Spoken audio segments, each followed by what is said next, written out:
السوبر الافريقي تم تحديده خلاص يوم 15/9 الجاي بين النادي الاهلي المصري ونادي اتحاد العاصمه الجزائري. النادي الاهلي بصفته بطل ابطال افريقيا للانديه ابطال الدوري، ونادي اتحاد العاصمه الجزائري بطل الكونفدراليه. هيتلعب فين؟ هيتلعب في الطائف في السعوديه. خلاص ده كلام نهائي، يعني النادي الاهلي يوم 15 الجاي ميعاده مع بطوله جديده تضاف الى سجل بطولات النادي الاهلي الكبير والواسع والذي يستوعب جميع البطولات. يعني ادي للاهلي ولا يهمك. كمان النادي الاهلي هيقابله مشكله في كاس العالم للانديه. النادي الاهلي هيلعب في منتصف ديسمبر في كاس العالم للانديه، وفي الوقت ده مصر هتكون لعبت ماتشات وديه تقريبا مع الجزائر وتونس، فالنادي الاهلي هيلاقي صعوبه في انه يطلع من المنتخب يدخل في كاس العالم للانديه. والنادي الاهلي المره دي عينه على مش على المركز الثالث بقى، النادي الاهلي عينه على كاس العالم للانديه رغم وجود حد زي مانشستر يونايتد مانشستر سيتي. فهل النادي الاهلي يحقق اماله حتى لو خد مركز ثاني او ممكن مركز اول؟ مفيش حاجه غريبه، مفيش حاجه بعيده.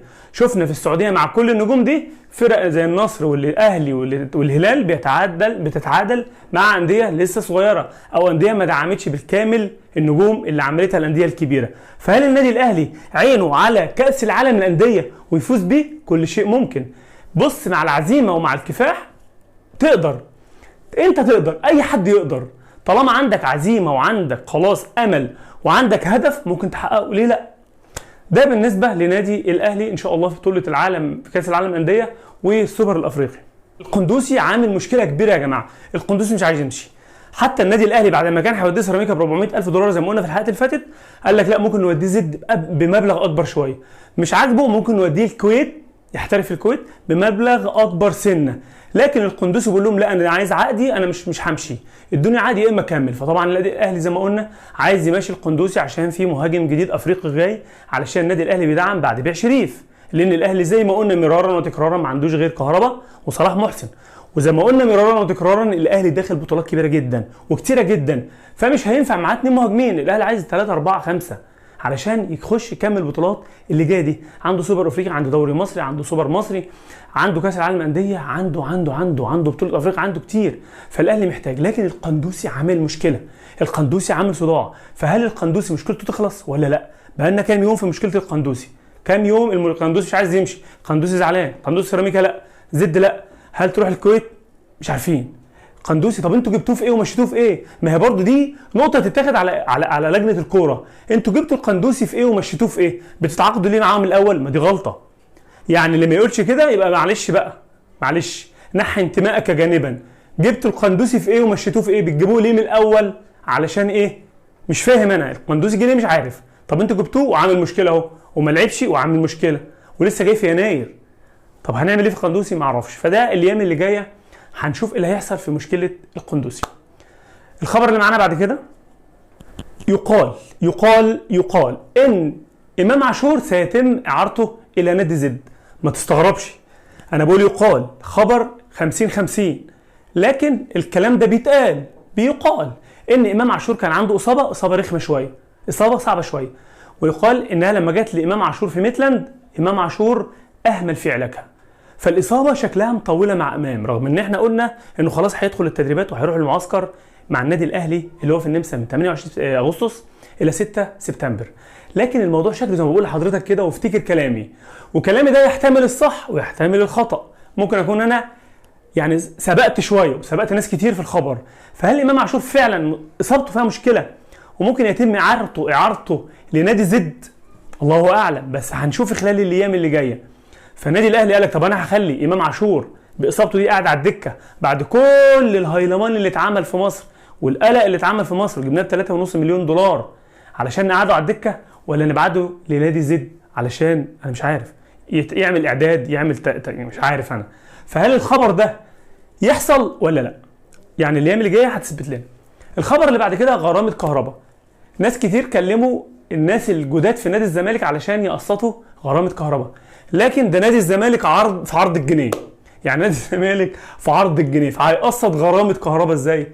المشكله كانت مع مجلس الاداره السابق، لكن دلوقتي لا، المشكله مش كانتش مع مجلس اداره نادي الزمالك السابق، المشكله مع فلوس نادي الزمالك الناقصه الشحه اللي مفيش، عاوزين فلوس فهيقسطوا غرامه الكهرباء. فالموضوع مفروغ منه، وكان المفروض اصلا ما حدش يفتح الموضوع مع اداره نادي الزمالك الجديده لانه اكيد هيقابل بالرفض. ازاي يعني؟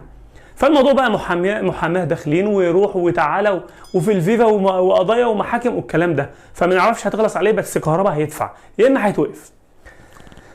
الموضوع اللي بعد كده خلاص موضوع محمد صلاح اقفل، مش هيروح يمين ولا شمال.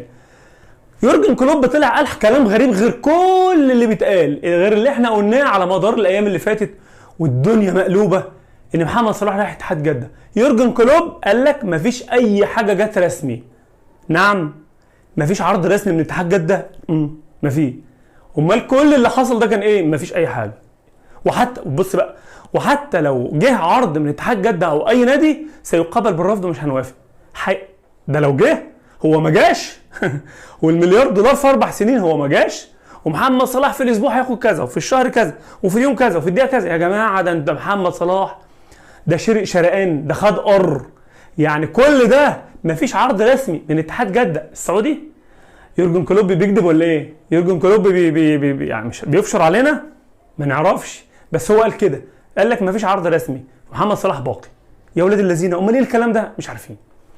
الخبر اللي معانا بعد كده يقال ان الملياردير الشاب ايمن ممدوح عباس كان هيدخل نادي الزمالك كرئيس ويرشح نفسه، لكن الموضوع ده قوبل بالرفض. مين؟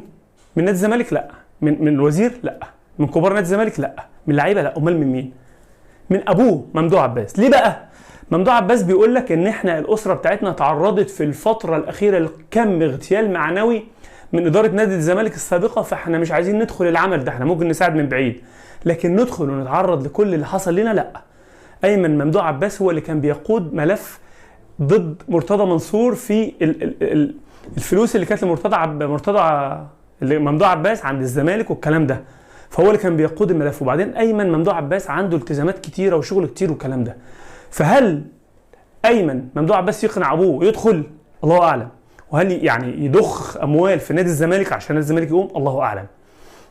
نفس الكلام هاني العتال، يقال انه هيدخل برضو انتخابات نادي الزمالك، لان هاني العتال ما شاء الله عليه يعني فيه معاهم خميره حلوه، هيساعد في نادي الزمالك، لكن يقال برضو انه مش هيدخل الانتخابات. فالاسمين دول كانوا مطروحين ان هم يدخلوا انتخابات نادي الزمالك وينتشلوا ويضخوا في نادي الزمالك اموال، لان يقال خلاص ان الموضوع زيزو اتحل وانه هياخد فلوسه اللي هو اللي احنا قلنا عليه امبارح 200 مليون. انا لو مكانهم ابيع زيزو 200 مليون دولار، 200 مليون جنيه، انا ابيعه، اقسم بالله ابيعه علشان اخد مكان احمد زيزو دولارات، علشان ابدا اصلح، ولا احتاج لممدوح عباس ولا ايمن ممدوح عباس ولا هاني شكري ولا هاني العتال ولا اي حد خالص.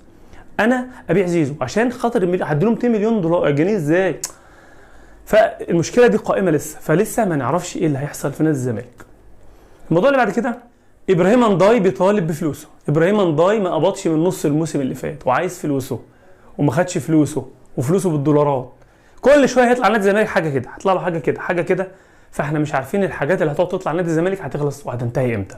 كل دي فلوس على نادي الزمالك، وكل دي فلوس لعيبه ما خدتهاش. ما انت تحسب بقى، عندك اوزوريو وابراهيم انداي وزيزو وفتوح وصبحي وكله ما حدش خد فلوسه. فالزمالك كان الله في عون اللجنه اللي ماسكه، بصراحه كان الله في عون اللجنه اللي ماسكه حاليا في نادي الزمالك. الخبر اللي معانا بعد كده هو خبر سوزا يا جماعه، خلاص بيتبلور وبيتمحور، وقلنا المشكله كانت في حوالي $1 مليون عشان يخلص الموضوع. يعني بدا النادي الكوري يلين شويه، وكده سوزا عايز يروح النادي الاهلي، فاللي هيحصل الايام الجايه ان شاء الله سوزا جاي النادي الاهلي باذن الله. في نهايه الفيديو ما تنساش اللايك والشير وكومنت وسبسكرايب وتفعل زر الجرس علشان يوصلك كل الجديد. السلام عليكم.